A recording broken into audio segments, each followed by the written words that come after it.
Have you looked at modern BMX bikes? These things are fantastic. They look really good, the geometry's spot on, they're really strong. They're actually not that expensive if you think about what you're getting for your dollar.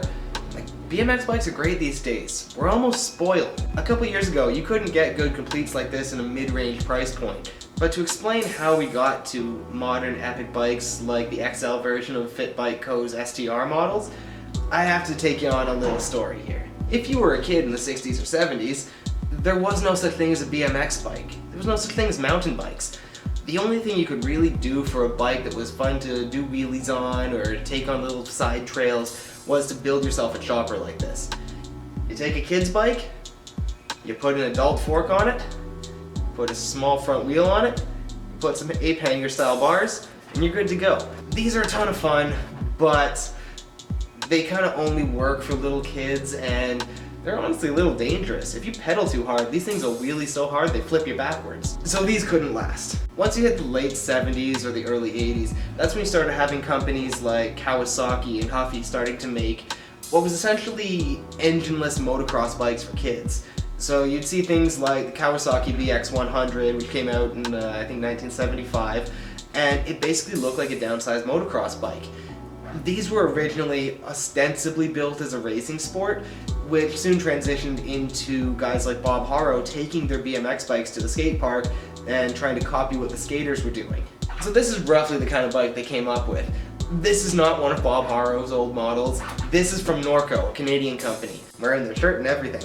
So this Norco Spitfire is from 1984, and like some of the bikes I was mentioning earlier, it's ostensibly a race bike. So there's nowhere to like stand on the frame, there's not really much opportunity to do tricks, it doesn't have a gyro, it's built to be fairly light and fairly fast. In the 80s, you would see wheels like this, which were referred to as mag wheels back then, so I guess they were made out of magnesium. This one's plastic. But they were stronger than the spoked wheels at the time. You were also seeing things like this with the one-piece crank. Not a strong design. These days that type of crank is relegated to kids' bikes and beach cruisers. But what these bikes had going for them is they were all very lightweight and very easy to ride and do what would be considered parking lot tricks today. So, you know, endos up against curbs, things like that. These bikes were a ton of fun. They were built for the riders to enjoy. The downsides, they were fragile. But they were still extremely popular. They were made even more popular by movies like Rad and BMX Bandits, and then the biggest one of all, E.T. That BMX chase scene, where he's like flying off into the sky at the end, amazing. But that wore off relatively quick when people started realizing the bikes weren't strong enough to keep up. So BMX started losing some of its popularity, and as it was on the downswing and bigger companies were exiting the sport, you had smaller companies who were trying to do what they could to survive and make the bikes as strong as possible, which led to them being exceptionally heavy, which is the Dark Ages! And so, gone were the days of seeing Nicole Kidman in a big budget movie riding a BMX bike.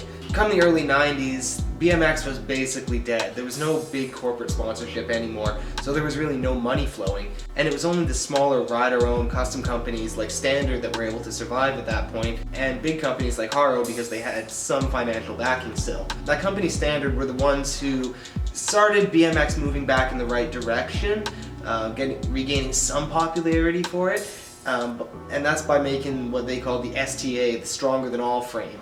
And that really solved the whole issue with riders worrying about their bike breaking all the time.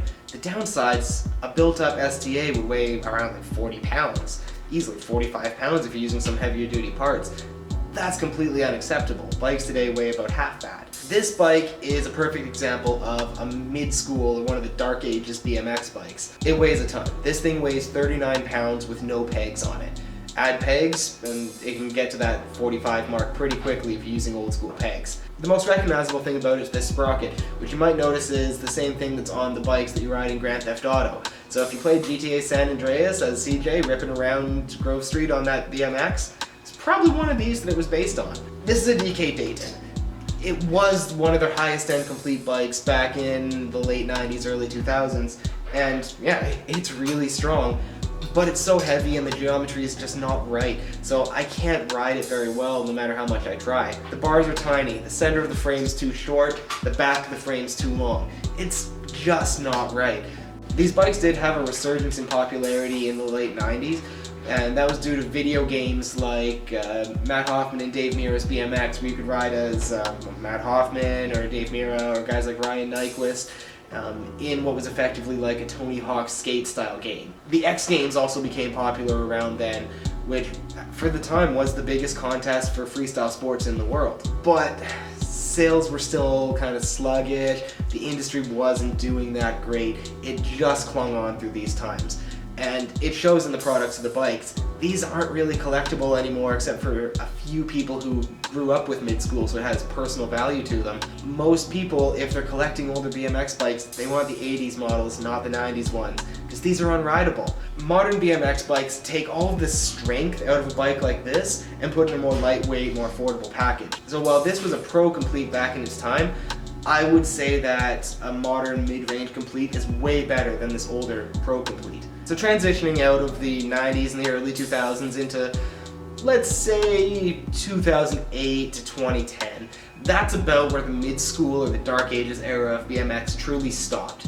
This bike is another Norco like the one I showed you earlier, but this one is from 2011. It was a mid-range bike back then, so it's a few years old and wasn't too special to begin with, but even so, it rides a lot better than that old DK Pro bike that I showed you. The big benefits of this are they had managed to downsize the tubes on the frames, so there's physically less material to add weight to the bike. Everything's a little bit more updated, so it's got the mid-bottom bracket instead of the American shell, meaning the bearing set, instead of being about that big, it's about that big. That saves a lot of weight, and the geometry's better. The back end of the bike is shorter, the front end of the bike is longer, the handlebars are bigger, and that makes a huge difference for the ergonomics of riding a BMX bike. You can pick up something like this used for under $100 these days and get a ton of value for money. The real downfall of a bike like this from almost 10 years ago compared to a modern 2020 model is going to be in the little details. If you look at the two bikes side by side, you might not actually be able to tell the difference at first, but trust me, there is one. Among other things, these press-fit headsets have almost completely gone away. Even on a basic bike now, you get the integrated or sealed BMX style headset, which is much more durable, much smoother, just a better choice. Similar to the way that the bottom bracket upgrade saves weight and makes the bike perform better. The geometry will also be a little bit more refined, and modern bikes will often have a lot more features to it, like tapered fork legs, or pegs coming with the bike, or 4-piece bars, or metal pedals, or something along those lines. And so we come full circle back to that Fit STR. This is the 2020 model, this is ultra modern, this is high performance, this is budget friendly, this is great. Comparing this bike to some of the other bikes I showed you, you see what I mean by saying we're spoiled by the quality of the BMX bikes these days. With 4 pegs, this bike barely crosses the 25-pound mark. It's got high build quality on the frame. You can tell by the heat treating around the welds, which also looks really good. It's gone even further with that short back end, longer front end setup. The bars are even bigger. It's got fat tires to accommodate some heavy hits. These bikes are fantastic. And it's not just Fit. You can get the same kind of value from Haro, We The People, any other brand out there these days. Because the technology is just so accessible recently. Or with the expansion of social media and the BMX and the sports world, these bikes are coming back into popularity like they haven't for a long time. And with something like this, a rider can spend $500 to $600 Canadian for something that's going to last them a really long time, be compatible with any upgrades they want, and it's damn near the ultimate bike, because this mid-range bike is way better than old pro bikes. We're so spoiled.